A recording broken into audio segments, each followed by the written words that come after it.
আহ হ্যাঁ, trending concept content অর্থাৎ trending ইস্যুগুলোকে আমি ইউজ করতে পারবো যদি সেটার সাথে আমার প্রোডাক্ট রিলেটেড করতে পারি, প্লাস সেটা একটা স্ট্যান্ডার্ড হয়। যেমন এখন যে স্ট্যান্ডার্ড ইস্যু, এটা কিন্তু খুব একটা মানে আমার মনে হয় না যে মানে খুব একটা কাজে দিবে। বরং এটা নিয়ে কাজ করলে আমার ব্র্যান্ড ভ্যালু নষ্ট হইতে পারে। ইভেন এটার বাস্তব উদাহরণ, কোন একটা রেস্টুরেন্ট, ওরা হচ্ছে যে এরকম একটা ক্যাম্পেইন রান করছিল যে 500 কমেন্ট করলে হচ্ছে যে আমরা হচ্ছে সান্ডার বিরিয়ানি আনবো। এখানে হচ্ছে অনেকে হাহা দিচ্ছে, অনেকে হচ্ছে যে মজা করে কমেন্ট করছে। বা দিন শেষে দেখা গেল যে মানে ওদের প্রতি একটা নেগেটিভ, ওদের সেলস তো কমে গেছে গেছে, প্লাস হচ্ছে ওদের ব্র্যান্ড ভ্যালু নিয়ে হচ্ছে যে অনেকে হচ্ছে ব্যাড রিভিউ দিচ্ছে বুঝাই। ওরা তো একটা সান্ডার বিরিয়ানি খাওয়াচ্ছে না, মানুষের এটা বুঝতেছে ওরা তো খাওয়াবে না, এটা সত্য। তারপরও মানে মানুষের যে রেসপেক্ট, আমরা মিউট করে দিই সবাই, মিউট করাই দিচ্ছি আমি। তো তো আমার বুঝে শুনে কোন স্টেপ নিতে হবে যে আমি কোন ভাইরাল ইস্যুতে আমি ইউজ করব, কোনটা আমি ইউজ করব না। তো এটা গেল মূল পয়েন্ট, যেটা হচ্ছে যে পেইন পয়েন্ট গভীরভাবে বোঝা। আশা করি এটাতে আপনাদের কোনো কনফিউশন নাই। আর এটাতে আরেকটা উদাহরণ দিই, সেটা হচ্ছে নুফার রান্নাঘর নাম একটা পেজ আছে, আপনারা সার্চ করে চাইলে দেখতে পারেন। তো ওনার কি করে, আমি ফার্স্ট অফ অল যখন ওনার কন্টেন্ট দেখছি, উনি একজন বয়স্ক মহিলা, 45 থেকে 50 বছর হবে, 50 বছর হবে ওনার বয়স। উনি হচ্ছে যে বলতেছিল যে এখন ঘরে বানিয়ে ফেলুন মজাদার কোন আইসক্রিম, রেসিপি শেয়ার করছিল। তো আমি এটা দেখতেছিলাম, দেখার পর এরপরে ওনার পেজে গেলাম, পেজে গিয়ে আরো একটা কন্টেন্ট দেখলাম, উনি রেসিপি দেয়। তো আমি ভাবছিলাম যে উনি আসলে হয়তো অনেক কন্টেন্ট ক্রিয়েটর থাকে না যারা হচ্ছে বিজনেস না, জাস্ট এমনি রেসিপি শেয়ার করে, উনি হচ্ছে এরকম কেউ। বাট পরে গিয়ে দিয়ে আমি দেখলাম যে যখন হচ্ছে যে কোন আইসক্রিম যে রেসিপিটা দিচ্ছে, সেখানে লাস্টের দিকে উনি এসে বলতেছে যে কোন মেকার, যেটা দিয়ে হচ্ছে কোন বানায়, এই এরকম কোন মেকার চাইলে হচ্ছে আপনি আমাদের থেকে নিতে পারেন। তো এই জিনিসটা দেখার পর আমি ওনার পেজে গেলাম, দেখলাম যে উনি হচ্ছে যে 2-3টা রেসিপি দেয়, মাঝখান দিয়ে হচ্ছে যে ওনার আবার কন্টেন্ট, কন্টেন্ট বলতে সেলস কন্টেন্ট দেয়, যে ওনার কাছে এই প্রোডাক্ট আছে, এটা আছে। ওনার প্রায় দেখলাম যে আমি 21,000 হচ্ছে যে রিয়াক্ট করছে, সম্পূর্ণ অর্গানিক। চিন্তা করতে পারতেছেন, 21,000 রিয়াক্ট সম্পূর্ণ অর্গানিক। কেন? উনি হচ্ছে যে ভ্যালু দিচ্ছে কাস্টমারকে। উনি এখন ধরেন কোন আইসক্রিম মেকার বা কোন মেকার কে নিবে, হাউস ওয়াইফরাই তো নিবে, মেয়েরাই তো নিবে, তাই না? মেয়েরাই তো পছন্দ করবে। এখন ওরা কি দেখতে পছন্দ করে, ওরা বেশিরভাগ কি দেখে, রেসিপি দেখে, বা skin care tips, hair tips, এই জিনিসগুলো মেয়েরা বেশি দেখে। এখন উনি ওই ওই জিনিসটাকে টাচ করতে পারছে, ওটার সাথে এমন কন্টেন্ট বেছে নিচ্ছে যেটা আবার ওনার প্রোডাক্টের সাথে রিলেটেড। আশা করি এটা সবাই বুঝছেন আমাদের কি কন্টেন্ট বানাইতে হবে। আমি যদি আহ পাঞ্জাবিতে যারা দুইজন বলছিলেন যে হচ্ছে দাগ কি বলে, দাগ কিভাবে উঠাই, এটা হচ্ছে যে মলম বা কিছু একটা বিক্রি করেন, এই জাতীয় কিছু। তো আপনারা চেষ্টা করবেন যে সুন্দর পোশাক, বা একটা হচ্ছে যে কিভাবে আমার হচ্ছে যে মানুষের মানে কি বলে রেসপেক্ট বা আমার স্ট্যাটাসের উপর কতটা প্রভাব ফেলে একটা সুন্দর পোশাক। আমি যদি একটা দাগযুক্ত পোশাক পরে যাই, আমার স্ট্যাটাসে কি কি প্রভাব ফেলে, এটা মানুষ আমার সামনে কি ভাববে, এটা মানুষ কি ভাববে সেটা করে বিষয় আমার নিজের কাছেই দেখা যায় যে আমরা যখন একটা মানে ময়লা একটা কাপড় পরে যাই, বা হচ্ছে যে আহ, ইস্ত্রি করা নাই, আয়রন করা নাই, আমার একটা পোশাক যখন পরে একটা ভালো একটা অনুষ্ঠানে যাই, তখন আমার নিজের মধ্যে একটা হীনমন্যতা কাজ করে, নিজেকে একটু আড়াল করে ফেলতে চাই, যে আসলে মানুষ আমার সামনে কি ভাবতে না ভাবতেছে সেটা চিন্তা করে ব্রেনে একটা আলাদা স্ট্রেস নেই। আপনি যদি একটা সুন্দর পোশাক পরে যান, পরিপাটি হয়ে থাকেন, তাহলে হচ্ছে দেখা যাবে আপনি স্ট্রেস ফ্রি থাকবেন, এবং আপনার কাজে ফুল ফোকাস দিতে পারবেন, প্রোডাক্টিভ হতে পারবেন। এছাড়া আপনি আলাদাভাবে বলতে পারেন যে পরিপাটি থাকা, সুন্দর পোশাক থাকা, এটা হচ্ছে সুন্নাহ। রাসূল সাল্লাল্লাহু আলাইহি ওয়াসাল্লাম পরিষ্কার পরিচ্ছন্ন থাকতে বলছেন, পরিপাটি থাকতে বলছেন, এই বিষয়গুলো আপনি আপনার মতো করে আনতে পারেন। হ্যাঁ, সরাসরি আপনার সাথে রিলেটেড না হইলেও পাশাপাশি আপনি এমনই বলতে পারেন যে ধরেন আপনার ব্যবহারের টিপস তো দিবেন যে কিভাবে কতটুকু ব্যবহার করবেন। প্লাস আপনি এমন কন্টেন্ট দিতে পারেন যে কোন কাপড়ের কোন ফেব্রিক্স এর, অর্থাৎ আমরা যেই, যেমন আমি এই শার্টটা পরে আছি, এটা হচ্ছে সুতির। এটা কিন্তু ধরেন আমি এখন পরে খুলে ফেলছি, পরে আবার পরতে পারবো, সমস্যা নাই। মানে আয়রন করার প্রয়োজন নাই। তবে অনেকগুলো দেখা যায় যে এটাকে কি বলে, এই টেট্রন নাকি না, টেট্রন না, লিনেন লিনেন লিনেন কাপড়ের যে পাঞ্জাবি গুলো আছে, দেখা যায় যে সেগুলো যখন আমি একবার পরছি, এরপরে কিন্তু আর পরা যায় না, একদম দলা মশলা হয়ে যায়, আয়রন করে পরতে হয়। আপনি এই বিষয়ে ভ্যালু দিতে পারেন যে কোন মানে কোন কাপড়গুলো আপনি আয়রন ছাড়াই পরতে পারবেন। দিন শেষে এটা তো পোশাক নিয়ে, আপনার কাজ তো পোশাক নিয়ে, সরাসরি আপনার প্রোডাক্টের সাথে রিলেটেড না হোক, ঘুরে ফিরে ইন্ডাস্ট্রি তো একটা। আপনি এগুলো সম্পর্কে বলেন, বা আরো ভালো কিছু কন্টেন্ট আইডিয়া থাকতে পারে, এটা জাস্ট আমি র্যান্ডমলি বলছি, আমি তো আপনার প্রোডাক্ট নিয়ে রিসার্চ করি নাই। হয়তো আপনি রিসার্চ করলে আরো ভালো কিছু আইডিয়া পাবেন। তো নাম্বার 3, সেটা গেল কাস্টমারের পেইন পয়েন্ট পেইন পয়েন্ট, হ্যাঁ, কাস্টমার পেইন পয়েন্ট অনুযায়ী, সরি ভুল বলতেছি, টার্গেট অডিয়েন্স অনুযায়ী ইয়ে করা, কন্টেন্ট করা এবং পেইন পয়েন্ট গভীরভাবে বোঝা।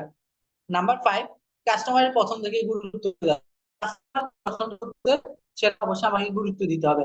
এখন ধরেন একটা টি শার্ট, ধরেন আমি শার্ট সেল করি, এই শার্টটা আমার কাছে খুব পছন্দ হয়েছে, আমি ব্ল্যাক কালার খুব পছন্দ করি, কিন্তু দেখা গেল আমার কাস্টমার সেটা পছন্দ করতেছে না, বাট আমি এটা নিয়েই পরে আছি, কোনো নতুন ডিজাইন আনতেছি না, তাহলে কিন্তু হবে না। তো এই জন্য দেখা যাবে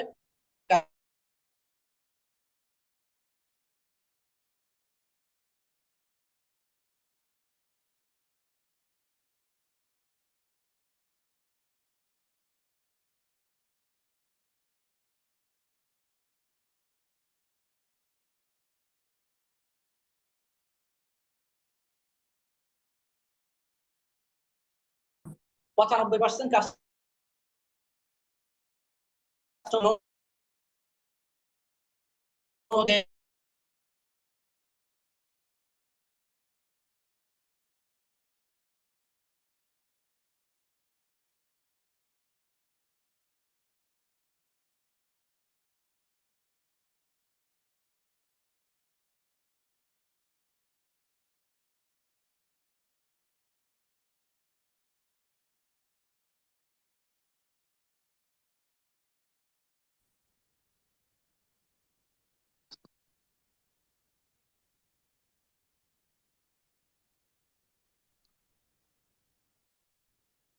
আমার কথা কি শোনা যাচ্ছে? এবার যাচ্ছে, এবার যাচ্ছে, আগে যাচ্ছিল না। জি। এর আগে যাচ্ছিল না, কথা শোনা যাচ্ছিল না, এবার যাচ্ছে। আচ্ছা ঠিক আছে, আমার ওয়াইফাই চলে গেছে, তো এখন আমি দিয়ে চলতেছে সেজন্য। তো কি বলতেছিলাম, কথা ফ্লোটা হারিয়ে গেছে। কাস্টমারের ফিডব্যাক, ফিডব্যাক তো 1%, মাত্র 2% মানুষের গালি যদি আমি সহ্য করতে না পারি, তাদেরকে যদি কনভিন্স করতে না পারি, তাহলে অনলাইন বিজনেস আসলে আমার জন্য না। আমি আসলে অন্য কিছু চিন্তা করা উচিত। তো কিভাবে কনভিন্স করব? খুব শান্তভাবে বলবো, তার সমস্যাটাকে গুরুত্ব দিব, যে ঠিক আছে ভাইয়া, আপনি যেটা বলছেন এটা আসলে সমস্যা, মানে আমরা আপনাকে, তাকে থ্যাঙ্কস দিব, সে আমার সমস্যা ধরে দিছে, যে আমরা এটাকে আপডেট করার চেষ্টা করব আপনার। তারপর দরকার হলে তাকে রিফান্ড করেন, বা তাকে কিভাবে কনভিন্স করতে হয়, আপনি যদি নরম হয়ে কথা বলেন রিফান্ড করার প্রয়োজন হয় না। যখন নরম হয়ে ছোট হয়ে ক্ষমা চেয়ে কথা বলবেন, সেইখানেই কনভিন্স হয়ে যায় অলরেডি। তো কাস্টমারের পছন্দকে গুরুত্ব দেওয়ার জন্য আমরা, কাস্টমারের পছন্দকে গুরুত্ব দেওয়ার জন্য আমরা হচ্ছে যে বিষয়টাকে খেয়াল রাখবো, যে ফিডব্যাক নিবো এবং ফিডব্যাক অনুযায়ী প্রোডাক্টকে আপডেট করতে থাকবো। নাম্বার 6, কম্পিটিটর অ্যানালাইসিস করা। আমি একটু পানি খাচ্ছি, একটু বসেন।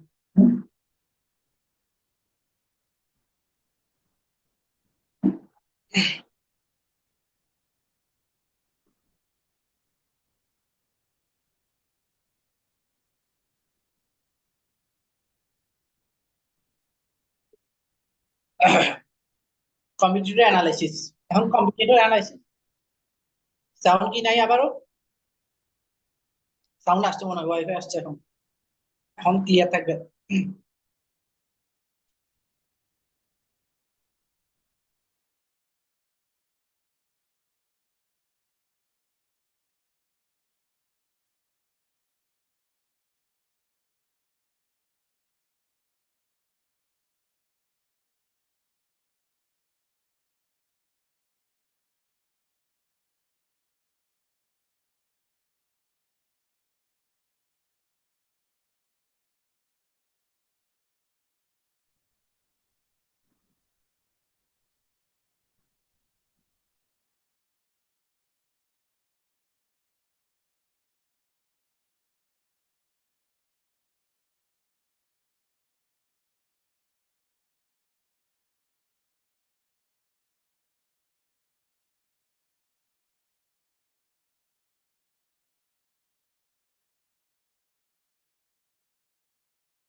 না ভাই, সাউন্ড তো শোনা যাচ্ছে না, সমস্যা। হ্যালো, হ্যালো ভাই, শোনা যাচ্ছে? না ভাই, আমরা শুনতে পাচ্ছি না। আমার কথা শোনা যাচ্ছে না, ওই ভাইয়ের কথা শোনা যাচ্ছে না, এই তো। মিরাজ ভাই, আপনি আনমিউট করেন, আনমিউট করেন। আমার কথা শোনা যাচ্ছে এখন? জি জি জি জি। খেয়াল করি না আসলে এখন আনমিউট করে, শোনা আমাকে যাচ্ছে। নেট সমস্যা দিচ্ছে প্রচুর। সরি এটার জন্য। বাট আমি ওয়াইফাই অফ করে মোবাইল ডাটা অন করছি, তাও হচ্ছে নেটটা সমস্যা দিচ্ছে আর কি। তো যেটা বলতেছিলাম, কম্পিটিটরের কন্টেন্টে দেখতে হবে যে তার গ্যাপ কোথায়। হইতে পারে যে সে এমন কন্টেন্ট দিচ্ছে, সে নিজেকে শো করতেছে না, ফেস শো করতেছে না, জাস্ট প্রোডাক্ট দেখাচ্ছে ব্যাক ক্যামেরায়, এভাবে কন্টেন্ট মানে সে হয়তো সেলও করতেছে ভালো। বাট মানুষের সাইকোলজি কাজ করে এভাবে যে মানুষ যখন কারো ফেস দেখবে তখন সে ট্রাস্ট ভ্যালুটা বেড়ে যায়, বিশ্বাসযোগ্যতাটা বেড়ে যায়। সেজন্য আমি যখন আমার কম্পিটিটর ফেস দেখাচ্ছে না, আমি ফেস দেখাবো।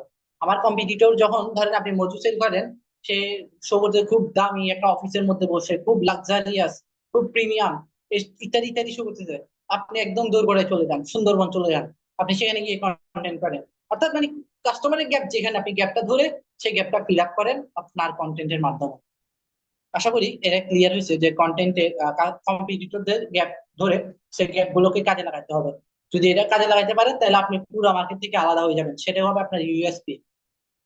নাম্বার 7, সেটা হচ্ছে প্রোডাক্টের গ্যাপ এবং উন্নতির সুযোগ খোঁজা। আমাদেরকে দেখা যায় যে আমরা একটা জিনিসে অভ্যস্ত হয়ে গেলে সেটা আসলে মনে করি যে সেটা একটা জিনিস যদি উইন করে, একটা উইন যদি কন্টেন্ট উইন করে, একটা প্রোডাক্ট যদি উইন করে, আমরা সারা বছর সেটার উপর খাইতে মানে চালাই চাই। একটা কন্টেন্ট উইন করছে আর কন্টেন্ট করি না, এই প্রোডাক্টটা এভাবে ছিল, এই প্যাকেজিং এ ছিল, এই প্রোডাক্টটাকে আমি সারা বছর এভাবেই চালাচ্ছি, কোনো আপডেট নাই। তাহলে দেখা যাবে যে ধরেন আপনি এখন যখন নতুন করে কাজ শুরু করছেন, আপনি আপনার যেহেতু ওটি এর মেম্বার, আপনারা তো কিছু একটা ইউএসপি লিখছেন তাই না প্রোডাক্টে। তো ইউএসপি টা ধরেন আপনার জন্য এখন ইউএসপি, এটা কারো কাছে নাই। আপনি এই প্রোডাক্ট দিয়ে, এই ইউএসপি দিয়ে মার্কেটে টিকে আছেন, সেল করতেছেন 2 মাস, 3 মাস, 5 মাস, 6 মাস। কম্পিটিটর কি বসে থাকবে? সে যখন দেখবে যে আপনি হুলুস্থুল সেল করতেছেন, সে তো আপনার কপি করবে না। সেই ধরনের সে এখন আপনার মতো প্রোডাক্ট একই মানে একইভাবে আপনাকে কপি করা শুরু করছে। এখন কিন্তু আপনি আর ব্লু ওশেন নাই, এটা কিন্তু আপনার আর ইউএসপি নেই, এটা এখন সবার কাছে, সবাই আপনার মতো একই। তাহলে আপনার থেকে কেন নিব? কোনো কারণ নাই। এখন আপনি যদি প্রত্যেক 6 মাস পর পর, অন্তত প্রত্যেক 6 মাস পর পর প্রোডাক্টটাকে আপডেট করা উচিত। প্রোডাক্ট আপডেট করতে পারতেছেন না, সমস্যা নাই, প্যাকেজিংটা আপডেট করেন অন্তত। মানে একটা ভিন্নতা আনতে হবে, ডিফারেন্ট ক্রিয়েট করতে হবে, তা না হলে মানুষ আসলে আপনার প্রতি ঝোঁক থাকবে না, বা আপনার প্রতি কেন তারা লেগে থাকবে, আপনার সাথে কেন তারা সম্পর্কটা রাখবে। এই কারণে প্রত্যেক 6 মাস অন্তর অন্তর অন্তত প্যাকেজিং হলেও চেঞ্জ করা উচিত আমাদের। এরপর গেল প্রোডাক্টের 8 নাম্বার, প্রোডাক্টের ফিচারের বদলে বেনিফিট এবং ফিলিংস তুলে ধরা। এখানে বেশি কিছু বলবো না, একটা মার্কেটিং এর বিখ্যাত প্রবাদ আছে, সেটা হচ্ছে top good sellers sells the features, great seller sells the benefits, and top rated seller sells the feelings. বাংলায় বলে দিই, যেটা হচ্ছে ভালো সেলার, ভালো বিক্রেতা, ভালো ব্যবসায়ী, সে সেল করে ফিচারটা। ফিচার বলতে কি, যেমন ওয়াল ফ্রেমের কথা বলি। ওয়াল ফ্রেমের মধ্যে আমি যেটা সেল করি, আমারটা দিয়ে উদাহরণ দিচ্ছি যাতে বুঝতে সুবিধা হয়। আমার ওয়াল ফ্রেমে আমি 3 মিলিমিটার পিভিসি বোর্ড দিই। অনেকগুলো হচ্ছে যে ওয়াল ফ্রেমে দেখবেন ভিতরে ল্যামিনেটিং পেপার দেয় বা অফসেট পেপার দেয়, আমি দিই কি 3 মিলিমিটার পিভিসি বোর্ড। এখন আমি তাকে জিনিসটা বলছি কি উপাদান দিচ্ছি, এটা বলছি এটা হচ্ছে ফিচার। যারা হচ্ছে মোটামুটি ভালো সেলার তারা এটা বলে ফিচার বলে, যে তারা দিচ্ছে ল্যামিনেটিং পেপার, আমি দিচ্ছি এই 3 মিলিমিটার পিভিসি বোর্ড। এখন যারা হচ্ছে যে গ্রেট সেলার, আরো বড় সেলার, তারা বলে কি, তারা বেনিফিটটা বলে। এখন আমি 3 মিলিমিটার পিভিসি বোর্ড দিলাম, ঠিক আছে, বাট এটা দিয়ে কাস্টমারের ফায়দা কি? কাস্টমার এখান থেকে কি ফায়দা পাচ্ছে সেটা তারা বুঝে বলে। তারা বলে যে যে ল্যামিনেটিং পেপারটা 6 মাস বছর পর সেটা ঝাপসা হয়ে যায়, সেটা হচ্ছে যে ফ্যাকাশে হয়ে যায়, কালারটা নষ্ট হয়ে যায়। কিন্তু 3 মিলিমিটার পিভিসি বোর্ড দিলে সেটা হচ্ছে কালারটা লং লাস্টিং হয়, বছরের পর বছর ঠিক থাকে। এটা বললাম বেনিফিট, কাস্টমারের উপকারিতা তুলে ধরছি। এটা এটা কারা বলে? যারা হচ্ছে গ্রেট সেলার। কিন্তু তাদের চেয়ে বড় সেলারও মার্কেটে আছে, যারা পুরো মার্কেটকে লিড দেয়। তারা কি করে? ফিলিংস তুলে ধরে। কিভাবে? সে বলবে যে আপনার আপনার মতো স্মার্ট মানুষের বাসায় কি এরকম একটা আনস্মার্ট ফ্যাকাশে ব্যাকডেটেড ওয়াল ফ্রেম কি আপনার মতো স্মার্ট মানুষের সাথে যায়? সে কিন্তু স্ট্যাটাসে হাত দিয়ে দিছে।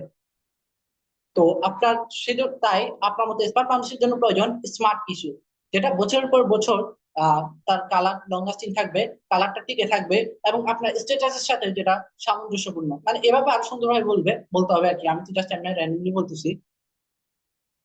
যখন আপনি তার ফিলিংস এ হাত দিয়ে দিলেন, বা আপনি এমন ভাবে বললেন যে আপনি হচ্ছে যে নিজেকে সুন্দরভাবে উপস্থাপনের জন্য নতুন জামাতে কিনলেন, বাট আপনার ঘরের দেয়াল কি এখনো ব্যাকডেটেড? আপনার ঘরের দেয়াল সম্পর্কে দেখে মানুষ আপনার সম্পর্কে কি ভাববে?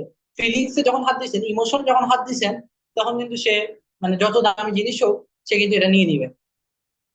এই কারণে ফিচার বেনিফিটের চেয়ে আমাদেরকে বেশি চেষ্টা করতে হবে ফিলিংস তুলে ধরা, ইমোশনটা সেল করা। ঠিক আছে কিনা? নাম্বার 8, খুব গুরুত্বপূর্ণ পয়েন্ট, ফিচার বেনিফিটের বদলে এই ফিলিংসটা তুলে ধরা, ফিলিংসটা সেল করা। নাম্বার 9, সেটা হচ্ছে রিভিউ এবং ফিডব্যাক সংগ্রহ করা। এটা আপনাদেরকে এর আগে বলছিলাম রিভিউর বিষয়টা, তো এটা খুব একটা কিছু বলার নাই, যেটাই যে রিভিউটা আপনারা পোস্ট করবেন। তবে এটা বাড়তি একটা পয়েন্ট অ্যাড করি, আপনারা চাইলে ফেসবুক পেজে একটা অ্যালবাম ক্রিয়েট করতে পারেন রিভিউ, কাস্টমার রিভিউ নামে। তাহলে দেখা যাবে কি, ধরেন আপনি এর আগে অনেকগুলো রিভিউ দিয়েছেন একই অ্যালবামে, এখন আজকে 18 তারিখ আপনি একটা রিভিউ পোস্ট করলেন, আমি আপনার পেজে আজকে নতুন গেলাম, আমার চোখে এই রিভিউটা দেখছি, এবং সাথে সাথে কিন্তু এটা কিন্তু একটা অ্যালবাম দেখায় যে অমুক অ্যালবামে পোস্ট করছেন। আমি যখন ওই অ্যালবামটাতে ক্রিয়েট করব, এই যাবত পোস্ট করা সব রিভিউ আমার কাছে চলে আসবে, আমি সবগুলো দেখতে পারতেছি, তাইলে আবার বিশ্বাসযোগ্যতাটা বেড়ে যাবে। কিন্তু হুট করে আমি একটা রিভিউ দেখলে বিশ্বাস করাটা আসলে কঠিন, কারণ এটা তো আসলে ফেক রিভিউ হইতে পারে, হ্যাঁ একটা রিভিউ দেখলে আর কি। কিন্তু যখন আমি একসাথে সব রিভিউ দেখাবো, তখন হচ্ছে যে আসলে সহজে বিশ্বাস করা যায়।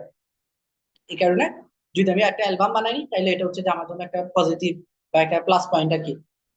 আর এর বাইরে বাকিগুলো তো আপনাকে বললাম যে অফার দিয়ে হইলেও ভিডিও রিভিউ নিয়ে নেবেন। নাম্বার 10, সেটা হচ্ছে কাস্টমারের স্টেজ অনুযায়ী কন্টেন্ট।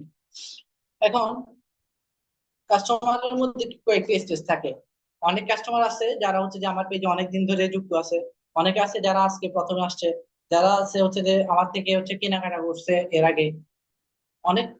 অনেকগুলো স্টেজ থাকতে পারে, সবার জন্য তো আর একই কন্টেন্ট হবে না। হ্যাঁ, ধরেন যে আগে কিনছে, তাকে হচ্ছে যে আমি অফার দিলাম যে ভাই আপনি তো আগে নিছিলেন, আপনি হচ্ছে যে আজকে দেখেন আপনার জন্য ডেলিভারি চার্জ ফ্রি দিয়ে দিব, এভাবে একটা কন্টেন্ট করলাম। এখন এই কন্টেন্টটা যদি যে আমাকে চেনা যায় না, তাকে আসি বলি যে আপনার জন্য ডেলিভারি চার্জ ফ্রি দিয়ে দিব, আহ, আপনি নেন, সে নিবে নিবে না, কারণ সে আমাকে চিনে না, জানে না আমার প্রোডাক্ট ভালো কি খারাপ সে জানে না। অর্থাৎ প্রতিটা স্টেজ অনুযায়ী আলাদা আলাদা কন্টেন্ট প্ল্যান করতে হবে, আলাদা আলাদা কন্টেন্ট তৈরি করতে হবে। তো এটা নিয়ে আসলে অনেক বিস্তারিত আলোচনা, এটা নিয়ে আলোচনা করলে প্রায় 1-1.5 ঘন্টা 2 ঘন্টা এটা নিচে চলে যাবে। তো এটা নিয়ে আমরা সামনের ক্লাসে আলোচনা করবো ইনশাল্লাহ, যদি আপনাদের আগ্রহ থাকে আর কি। তো বাদ বাকি আপাতত এটি স্কিপ করে যাচ্ছি। যতটুকু বলছি আশা করি এতটুকু বেসিকের জন্য এতটুকু যথেষ্ট। এ বিষয়ে যদি আপনারা হচ্ছে মাস্টার মাইন্ড করতে চান বা ক্লাসে আগ্রহ থাকে, তাহলে হচ্ছে আপনারা গ্রুপে, তো যারা আছেন টেলিগ্রাম গ্রুপে, আপনারা সেখানে জানাবেন বা ফেসবুক গ্রুপে পোস্ট করবেন যে আসলে প্রয়োজন কিনা, তাহলে হচ্ছে যে আপনাদের আগ্রহ দেখলে আমি ক্লাসটা আনবো ইনশাআল্লাহ।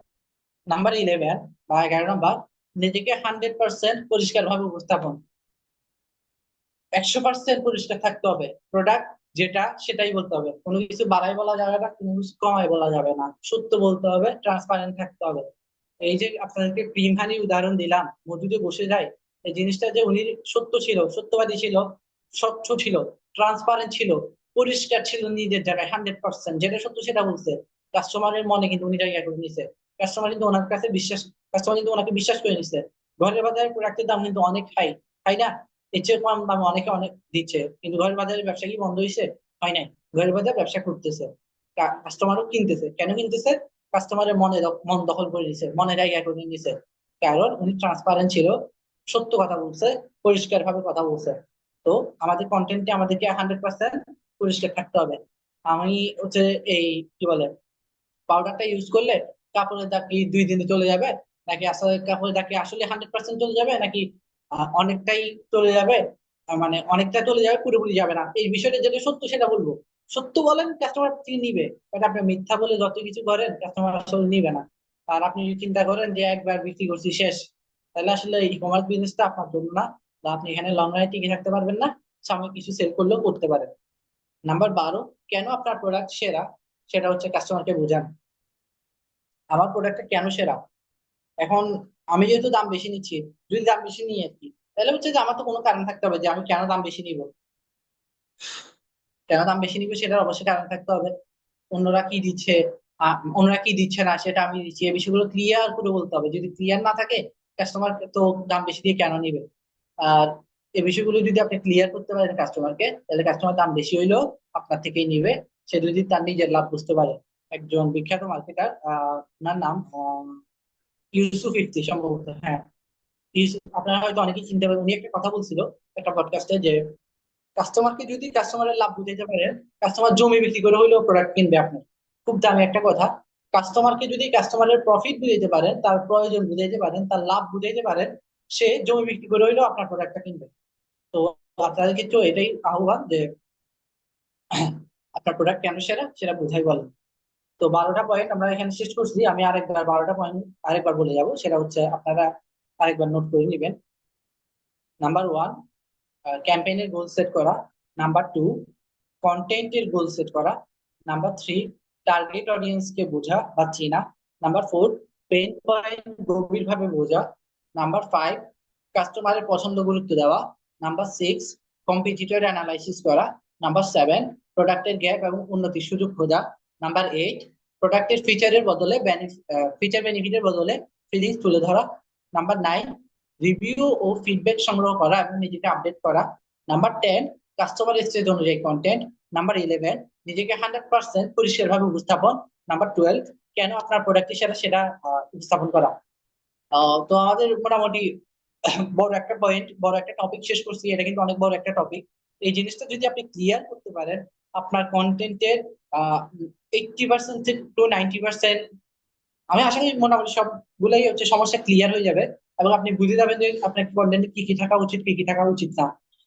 তো এখন আপনার থেকে একটু কথা শুনবো, আমি একটু হাঁপাই গেছি কথা বলতে বলতে, যে এতটুকু ক্লিয়ার কিনা, কোনো প্রশ্ন আছে কিনা, বা কি বুঝলেন না বুঝলেন, আপনাদের মতামত কি, বা ভালো বা ভালো লাগতেছে কিনা, কিছু শিখতে পারছেন কিনা, একটু আপনারা জানাবেন। আমি একটু রেস্ট নিচ্ছি, বলেন। কোনো প্রশ্ন থাকলে সেটাও বলতে পারেন।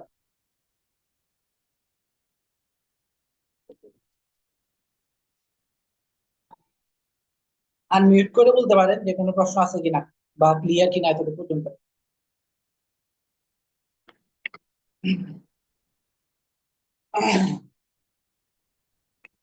আলহামদুলিল্লাহ।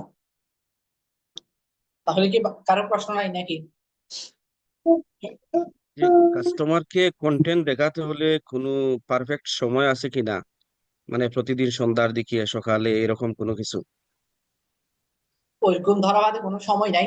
তবে কিছু ক্ষেত্রে আপনি অ্যাড তো চলবে সবসময়। তবে কিছু ক্ষেত্রে আপনি একটা জিনিস খেয়াল রাখতে পারেন, যেমন ধরেন আপনি জব হোল্ডারকে নিয়ে কাজ করতেছেন। এখন এটা যদি আপনি অ্যাড এর মধ্যে লাইফ টাইম বাজেট দেন, সেক্ষেত্রে করতে পারবেন আর কি। তো এটা হচ্ছে যে ধরেন আপনি জব হোল্ডারকে নিয়ে কাজ করতেছেন। তো এখন যে জব হোল্ডার, তার সকাল 9টা থেকে অফিস থাকে, সে হচ্ছে যে 9টা থেকে 5টা আসে, সারাদিন ক্লান্তি থাকে, হয়তো সে কখন ফ্রি থাকে বা কখন হচ্ছে ফোনটা নিয়ে থাকে সন্ধ্যার পর থেকে 10টা 11টা 12টা এরকম। এখন রাতে 3টা 2টা 1টা, এই টাইম গুলোতে তো ধরেন ডবল হোল্ডার যারা রেয়ার, তারা তো অনলাইনে থাকে না, তারা তখন ঘুমায়, কারণ তাদের সকাল তাড়াতাড়ি উঠতে হবে। এখন আমার অ্যাড যদি পুরো রাত চলে, আমার ডলার কাটে, ডলার বার্ন করে, তো এটা তো আমার লস। তো ওইভাবে এটা চিন্তা করতে পারেন। তবে বড় দাগে খুব একটা এটা ইফেক্টিভ না আর কি, বা বা খুব একটা সমস্যা হয় না। জি। মানে সবসময় দিতে পারেন, এতে কোনো সমস্যা নাই। তবে আরেকটা বিষয় খেয়াল রাখবেন, ধরেন ফেসবুক অ্যাড এর ক্ষেত্রে ওরা হিসাবটা করে 12টা থেকে 12টা। ধরেন এখন হচ্ছে রাতে কয়টা বাজে, এখন হচ্ছে 10:30 বাজছে। আমি যদি এখন আমার একটা রান করি, অ্যাক্টিভ করি, রাতের 12টা পর্যন্ত, ওরা 24 ঘন্টা হিসেব করে আমার ডলার কেটে ফেলবে, যদি ডেলি বাজেট দিই। তো ওই জি। হিসেবে আমার একটা রাখা, তাতে মানে মোটামুটি দিনে একটা বড় সময় আমি ফেসবুককে দিতে পারি। বুঝছেন কিনা? জি। মিনাজ ভাই, যে শোনা যাচ্ছে ভাই? হ্যাঁ জি ভাই। মানে আমরা যদি কোনো সময় অ্যাড রান করি, তাহলে মানুষ মানে রাতের 12টা থেকে পরের দিন রাত 12টা পর্যন্ত সময় কাউন্ট করে, তাই তো? যে আবার 12টা থেকে রাত 12টা এমন না, ওরা 12টা হিসাব করে, ঠিক আছে। বাট আমি যদি এখন রান করি, ওরা আগামী সামনে যে 12টা আসতেছে, এই 12টা পর্যন্ত ওরা একদিন ধরে ফেলবে এটাকে। অর্থাৎ বুঝতে পারছেন কিনা? 12টার লিমিট হচ্ছে রাতের 12টার শেষ, এই তো? জি জি। ওরা রাতের 12টা যখন নতুন দিন শুরু হয়, তখন তো ওরা একদিন ধরে। এখন আপনি রাতের 11টায় রান করলেও একই, সকাল 11টায় করলেও একই। ওই ক্ষেত্রে সেগুলো চেষ্টা করতে হবে যে একটা বড় সময় রেখে আহ একটা রান করাতে। তাহলে যদি জি ডেলিভারি জি দিই তাহলে সমস্যা। আর কোনো প্রশ্ন জি না জি জি। থাকলে আমরা পরের টপিকে যাবো, তার প্রশ্ন থাকলে বলেন। হ্যাঁ, কম্পিটিটর রিসার্চের ক্ষেত্রে আমরা কি কি ব্যবহার করতে পারি, মানে কোন কোনটা দিয়ে কম্পিটিটর রিসার্চ করলে আমাদের জন্য গ্যাপটা খুঁজে বের করা সহজ হবে? যেহেতু আজকে কন্টেন্ট নিয়ে কথা বলতেছি, তো কন্টেন্ট নিয়ে বলবো। আপনারা কয়েকটা জিনিস দেখবেন। প্রথমত তার ভিডিও, প্রথম হচ্ছে মেটা অ্যাডস লাইব্রেরিতে যাবেন, সেখানে দেখবেন যে কাদের অ্যাড অ্যাক্টিভ। তো অ্যাড কি দিয়ে রান করছে সেটা দেখবেন। হইতে পারে ইমেজ কন্টেন্ট, হইতে পারে ভিডিও কন্টেন্ট। ভিডিও কন্টেন্ট হইলে, আচ্ছা, ভিডিও কন্টেন্ট লাস্টে আসি। ইমেজ কন্টেন্ট হইলে দেখবেন যে ইমেজ কোয়ালিটি কিরকম, সে কি দিচ্ছে না দিচ্ছে এটা। দ্বিতীয়ত গেল, যদি ভিডিও কন্টেন্ট দেয়, এবার দেখবেন সে কিভাবে কথা বলে, নিজেকে উপস্থাপন করতেছে, নিজেকে ক্যামেরায় দেখাচ্ছে, বা তার কথা বলার টোনটা কিরকম, বা কোথাও গ্যাপ আছে কিনা, সে কথা বলার মধ্যে সে কি আটকাই যাচ্ছে কিনা। এমন হতে পারে যে অনেকে নতুন নতুন আসছে, সে কথা বলার মধ্যে জড়াই যাচ্ছে। আবার আরেকটা বিষয় আসতে পারে, যেমন আমি যখন আমার কন্টেন্টের জন্য দেখতেছিলাম ওয়াল ফ্রেমের, তো আমার একজন কম্পিটিটর, নাম না বলি, তো ওনার হচ্ছে যে উনি প্রফেশনাল মডেল দিয়ে কন্টেন্ট বানাইছিল, তো একটা মেয়ে কন্টেন্ট বানাচ্ছিল। তো ওই মেয়েটা হিজাব করা ছিল না, জাস্ট উনি এসে বলতেছিল যে এটা হচ্ছে সুবহানাল্লাহ, আলহামদুলিল্লাহ, আল্লাহু আকবার, তিনটা ওয়াল ফ্রেম, এগুলো যদি রাখেন এটা হচ্ছে আপনার সুন্নাহ, আপনাকে আল্লাহর কথা স্মরণ করিয়ে দিবে, এটা হচ্ছে সুন্নতের কথা স্মরণ করিয়ে দিবে। ওই কন্টেন্টটা আমি দেখলাম যে কমেন্টে মানুষে হুলস্থুল গালাগালি করতেছে যে ফরজ পর্দা বাদ দিয়ে মানে আমাদেরকে সুন্নত শিখিয়ে দিয়ে আসছে। এটা কিন্তু লজিক্যাল, এটা অনেক বড় গ্যাপ। তো আপনি এই ধরনের গ্যাপ গুলো ধরতে পারেন, বা এই ধরনের গ্যাপ যাতে আমাদের মধ্যে না আসে সেই জিনিসটা দেখতে পারেন। বা আরো গ্যাপ থাকতে পারে, হইতে পারে যে সে নিজেকে শো করতেছে না, যেটা সবচেয়ে বড় সমস্যা। আপনি নিজেকে শো করলেন, সে সুন্দরবন যাচ্ছে না, মানে মূল জায়গাটাতে যাচ্ছে না, আপনি সেখানে গেলেন, সে হচ্ছে যে একদম প্রিমিয়াম দেখানোর চেষ্টা করতেছে, আপনি একদম ন্যাচারাল ন্যাচারাল রাখলেন, আপনি সমুদ্রে গিয়ে শুটকি কিনতেছেন, এটা দেখাইলেন। মানে তার গ্যাপটা আপনি এটা দেখে বুঝতে পারবেন কি সে কোনটা দিচ্ছে না, যে সে যেটা দিচ্ছে না আমি এটা দিব। এরপরে দেখতে পারেন আপনি ওয়েবসাইটে যেতে পারেন, ল্যান্ডিং পেজে যেতে পারেন, ল্যান্ডিং পেজের ডিজাইনটা কিরকম, সে এখানে কি কি লিখছে। বা ধরেন কেউ গ্যাস্ট্রিক পাউডার সেল করে, সে লিখছে যে এখানে কি কি উপাদান আছে ইত্যাদি ইত্যাদি। বাট আপনি কি কি উপাদান আছে এটা নিয়ে তো আমার মাথা ব্যথা না, আমার মাথা ব্যথা হচ্ছে যে আমি ওষুধ বাদ দিয়ে আমি এটা কেন খাবো। হ্যাঁ, এটা তো ওয়ান কাইন্ড অফ, যদিও এখন হচ্ছে যে অনেক মানুষ অনেক সচেতন হচ্ছে, ভেষজ উপাদানের প্রতি যাচ্ছে, বাট অনেক বড় একটা অংশ এখনো মনে হয় যে এগুলো হচ্ছে কবিরাজি ভণ্ডামি, মানে গাছের লতা পাতা দিয়ে অনেকে এটা মনে করে আর কি, ধান্দাবাজি মনে করে। তো ও ওষুধপাতি দিয়ে কেন আমার এটা নিবে, এটার যৌক্তিক কারণ দেখাইতে হবে না।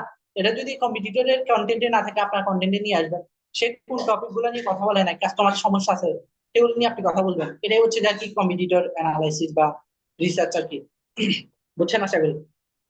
জি ভাই, ধন্যবাদ ভাই। যে আচ্ছা। মিনাজ ভাই, জি। হ্যাঁ ভাইজান, আপনি কি নিয়ে কাজ করতেছেন? ওয়াল ফ্রেম, আর পাশাপাশি আহ আপাতত জি, মানি বুঝি মেকিং নাই এর ভাই। জন্য ওয়াল ফ্রেম ওয়াল বোর্ড, উপরে ওয়াল দেখা ফ্রেম, আচ্ছা আচ্ছা, জি, আচ্ছা আচ্ছা আচ্ছা। ঘষা। ক্যানভাস না কি জানি বলে এগুলোকে ভাই? জি জি। ক্যানভাস নাকি, মানে?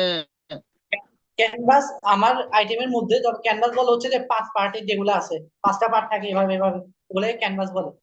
এটাকে বলে হচ্ছে ওয়াল ফ্রেম, যেগুলো হচ্ছে গ্লাস ফ্রেম সহ থাকে আর কি, ভিতরে পিভিসি বোর্ড। আচ্ছা যাক, আচ্ছা, আর মানি বাদ বাকি মেকিং এর জন্য কি জানি বলছিলেন? জি মানি মেকিং এর জন্য কি জানি বলতে চাইছিলেন? জি, মানি মেকিং কন্টেন্ট নিয়ে কাজ করতেছি বলতে, সেটা হচ্ছে যে 1-to-1 সেশন নিয়ে থাকি। সেটা হচ্ছে ধরেন আপনি কন্টেন্ট নিয়ে অনেক মানে কোনো মতে কন্টেন্ট উইনিং কন্টেন্ট বের করতে পারতেছেন না, হুম বা হুম। কিভাবে কন্টেন্ট ভালো করতে পারবেন, কোথাও একটা সমস্যাটা আপনি ধরতে পারতেছেন না। তো সেক্ষেত্রে আমি 45 মিনিট থেকে 1 ঘন্টা সময় দিয়ে, মানে আমার কাস্টমারকে, ক্লায়েন্টকে সময় দিয়ে ওনার পেজটা দেখে, ওনার পেজে কি সমস্যা আছে, কন্টেন্টে কি সমস্যা, সবগুলো নোট করে ওনার সাথে শেয়ার করি, যে আপনার এখানে এখানে সমস্যা, এই পয়েন্টে কথা বললে আপনি আহ, আহ, হয়তো ভালো করবেন। বা এরা হচ্ছে আপনার কাস্টমার, আপনি এই কাস্টমারের জন্য এই টপিকে কথা বলেন, এইভাবে কথা বলেন, নিজেকে এইভাবে শো করেন, আপনার কাস্টমারের পেইন পয়েন্ট এটা, এই টপিক কথা বলেন, বা কন্টেন্ট নিয়ে বিস্তারিত গাইডলাইন শেয়ার করি আর কি, কিভাবে কন্টেন্ট করবে না করবে, বিস্তারিত গাইডলাইন 1-to-1 সেশন, ওই ডিসিশনটা নিয়ে মানি বিক্রির জন্য। টাইম আবার শেষ হয়ে বুঝছো, যাবে। অর্থাৎ আপনারা আবার আপনি জয়েন নেবেন আর কি। কন্টেন্ট নিয়ে কাউকে যদি কোনো সমস্যা থাকে তার সেটা ডায়ালাইসিস করে আপনি তাকে অ্যাডভাইস প্রদানের মাধ্যমে যদি কিছু ই আসে আর কি, হ্যাঁ, মানে জি, শেয়ারে যদি কিছু ই করে, এতটুকু। জি জি জি ভাই, ধন্যবাদ ভাই, ওই হচ্ছে তথ্য ওয়ান শেয়ার টু ওয়ান। করার জন্য এখন ধরুন ধন্যবাদ। জেনারেল ভাবে আমি আপনার প্রোডাক্ট নিয়ে বলতেছি না নির্দিষ্ট, এমনি নর্মালি উদাহরণ দিচ্ছি। তখন তো ধরেন আপনার প্রোডাক্টের জন্য ইভেন আপনাকে কনসালটেন্সি দেওয়া হবে, কিভাবে কাজ করা, কোথায় সমস্যা স্পেসিফিক দেখে দেখে আপনার কন্টেন্ট দেখে ধরে দেওয়া হবে বিস্তারিত। জি আচ্ছা জি দেখ, আমরা ওইভাবে না আপনি দেয়, আমরা ওয়ান মূল টু ওয়ান টপিকে। পার্ট বাই পার্ট আপনি একটার পর একটা তার মানে যে স্টেপ গুলো গ্যাপ আছে এই স্টেপ গুলো ধরিয়ে দিয়ে কিভাবে আরো ভালো ইমপ্রুভ করা যায়, কোন দিকে আগানো গিয়ে তার ডেভেলপ হবে, এদিকে তার মানে ফোকাসটা রাখা বা ফোকাস দিকে আগিয়ে নিয়ে যাওয়ার জন্য। জি জি, যে তাকে হেল্প করা, থ্যাংক ইউ থ্যাংক যাতে ইউ। একটা উইনিং কন্টেন্ট বের করতে পারে। কারণ দিন শেষে কন্টেন্ট ভালো না হইলে, এটা তো আমি শুরুতেই বলছিলাম, আপনার যত কিছু ভালো হোক, আপনি জি কিছু জি কোনো লাভ নাই, কিছু করতে পারবেন না আমার জি বিজনেসে। জি। তো যাক, আপনি আমার কন্টেন্ট নিজের না ভালো বিজনেসে হলে বেশি আসলে কথা না বলি। মানুষের জি জি রাজু ভাই, আচ্ছা সেটা আচ্ছা হচ্ছে, আচ্ছা আপনার ওকে। কি ভাই, প্রশ্ন আছে কিনা আর কোনো? জি জি ভাই, জি, বলতেছি যে কন্টেন্টের হুক গুলো আমরা কিভাবে ব্যবহার করতে পারি, তার মানে কিভাবে খুঁজতে পারি কন্টেন্ট হুক গুলো যে হুকটা হলে যে কন্টেন্টের মূল যেটা আমাদের দাঁড়াবে, মানে আমাদের এক কথায় একটা কন্টেন্ট যখন আমি তৈরি করবো তখন হুক গুলো কিভাবে দিলে আমার কাস্টমার দাঁড়াবে, এটা যদি একটু বলবো। কন্টেন্টে হুক দিতে হবে এমন কিছু যেটা হচ্ছে কাস্টমারের সাথে রিলেটেড। যেমন এটা হুক নিয়েও আমরা একটা ক্লাস আনবো ইনশাল্লাহ, আপনারা থাকলে আর আপনারা আগ্রহ থাকলে। কি এখন সংক্ষেপে বলি, সেটা হচ্ছে, ধরেন এই তেলের উদাহরণ যেটা দিচ্ছিলাম, ধরেন আমি কর্মজীবী নারীদেরকে যারা হচ্ছে হিজাব ইউজ করে ওদেরকে নিয়ে বলতেছি যে ওরা, আমার কন্টেন্টটা হবে এরকম যে হিজাব দেওয়ার পর, হিজাব ইউজ করার পরেও কিভাবে আমি চুলের যত্ন নিতে পারি। এখন আমি শুরুতে বললাম, এমন কিছু কথা বললাম যেটার কারণে আমার কন্টেন্টের উদ্দেশ্য বোঝা যাচ্ছে না। যেমন আমি বললাম আপনি প্রতিদিন অফিসে যান, হিজাব ইউজ করেন, এই সেই, এগুলো বললাম, কাস্টমার আগ্রহ পাবে না। এরপর পরিবর্তে আমি আমি কি নিয়ে কন্টেন্ট করব এবং সেটার সাথে কাস্টমারকে রিলেট করে একটা কথা বলে দিব 3 থেকে 5 সেকেন্ডের মধ্যে। এটা হইতে পারে এরকম যে 5টি টিপস ফলো করে আহ হিজাব করেও আপনি চুল, সরি, যে 5টি টিপস ফলো করে হিজাব করেও আপনি নিতে পারেন চুলের যত্ন, বা চুলের যত্নে হিজাব করেও যে 5টি টিপস আপনি ফলো করতে পারেন। এটা তো আমি র্যান্ডমলি বলতেছি, আপনারা চিন্তা ভাবনা করে বলতে হবে। তো হুক বানানোর জন্য, ভালো একটা হুক দেওয়ার জন্য, এটা কাস্টমারকে বুঝতে হবে কাস্টমার কোন জিনিসটা চায়। যেমন আমি হচ্ছে যে, আপনারা তো ধরেন এখানে অনেকে আরেকজন ভাইয়ের মাধ্যমে আসেন, আমি যখন ফার্স্ট সেশনে কথা বলছিলাম তখন প্রায় 50 জনের মতো ছিল গ্রুপে। তো ওনাদেরকে আমি একটা ওটিএম গ্রুপে বা অন্যান্য গ্রুপে আমার প্রোফাইলে একটা পোস্ট দিয়েছিলাম, আপনারা দেখছিলেন কিনা জানি না, নিয়মিত কন্টেন্ট দিয়েও সেল শূন্য, এরকম একটা হুক দিয়ে বিস্তারিত অনেকগুলো ভ্যালু শেয়ার করছিলাম। তো ওইটা দেখার পর দেখি যে আমার সাথে অনেকে আগ্রহ প্রকাশ করছে, অনেকে অ্যাড হয়েছে। এখন দেখেন, এই সমস্যাটা কিন্তু সবাই আছে, কন্টেন্ট দিচ্ছে কিন্তু সেল হচ্ছে না। আমি ওদের পেইন পয়েন্টটা নিয়ে কথা বলতে পারছি, এটাকে হুক হিসেবে উপস্থাপন করতে পারছি। এটা হচ্ছে তার কিছু হয়েছে পোস্টের সাথে, তারা আমার সাথে আগ্রহ দেখাইছে। তো আমি হুক যেটাই দিই, হুক হইতে হবে কাস্টমারের সাথে রিলেটেড, প্রোডাক্টের সাথে রিলেটেড, কাস্টমারের সমস্যার সাথে রিলেটেড, কাস্টমারের পেইন পয়েন্ট নিয়ে কথা বলে, এই জাতীয়। বাদ বাকি চ্যাট জিপিটি ইউজ করতে পারেন, পুরোপুরি ইউজ করা যাবে না, কিছু মেথড আছে তার থেকে আইডিয়া নিতে পারেন। এই বিষয়গুলো আমরা বিস্তারিত দেখাবো আমাদের সামনে আরেকদিন। আমরা আজকে আরো অনেকগুলো কথা আছে, সেশন আছে, যেটা হচ্ছে সবচেয়ে গুরুত্বপূর্ণ আজকের পয়েন্ট, আজকের আলোচনা, যেটা হচ্ছে আপনাদেরকে এমন কিছু সূত্র দিয়ে দিব, 10টা সূত্র। যে আমরা গণিত, আগে গণিত করতাম না, গণিতের সূত্র সূত্র থাকতো না, সূত্রের মধ্যে মান বসাইলে কিন্তু চলে আসতো। একই ভাবে এমন কিছু সূত্র দিয়ে দিব, যে সূত্রগুলো ইউজ করে যে কোনো প্রোডাক্টে, যে কোনো সার্ভিসে, যে কোনো সময়ে আপনি কন্টেন্ট রেডি করতে পারবেন, কন্টেন্ট আইডিয়া মেক করতে পারবেন। 10টা মেথড বলে দিব। আমার মোবাইলে চার্জ কম, আমরা একটু দ্রুত শেষ করবো আর কি। আর যদি জুমের ইয়াটা শেষ হয়ে যায়, মিটিং টাইম শেষ হয়ে যায়, আপনারা আবার জয়েন করে নেবেন ইনশাল্লাহ। আমি মূল টপিকে চলে যাচ্ছি, আশা করি কারো আর কোনো প্রশ্ন নাই। তাও থাকলে আমরা শেষে দিয়ে আবার সুযোগ দিব এই পয়েন্টটা।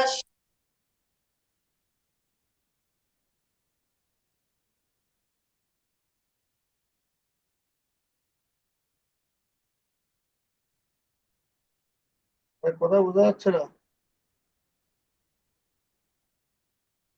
ভাই কথা বোঝা যাচ্ছে না। হ্যাঁ, আপনি এক কাজ করতে পারেন, আবার যদি সময় শেষের দিকে আসে তাহলে জি, জুমটা শেষ করে দিয়ে আবার নতুন করে, যদি সময় শেষের দিকে আসে, কত সময় আছে তা তো জানি না। সময় শেষের দিকে বলো, আমার কাছে অলরেডি নোটিশ 5 মিনিট আছে, আসছে। 5 মিনিট আছে এখন।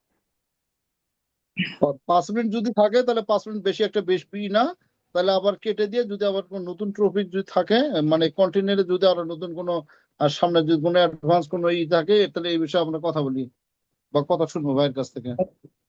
অ্যাডভান্স অবশ্যই আছে, কারণ এখন যেটা বলবো সেটাই মূল টপিক। জি আপনি জি এটা পুরো একটা সূত্রের মতো, জি আপনি জি মান জি। আর ওই বাসায় মিনাজ ভাই তো মনে হয় শেষ করে মিনাজ নতুন না যে, একটা জয়েন করি নাকি? জি হ্যাঁ, জি জি।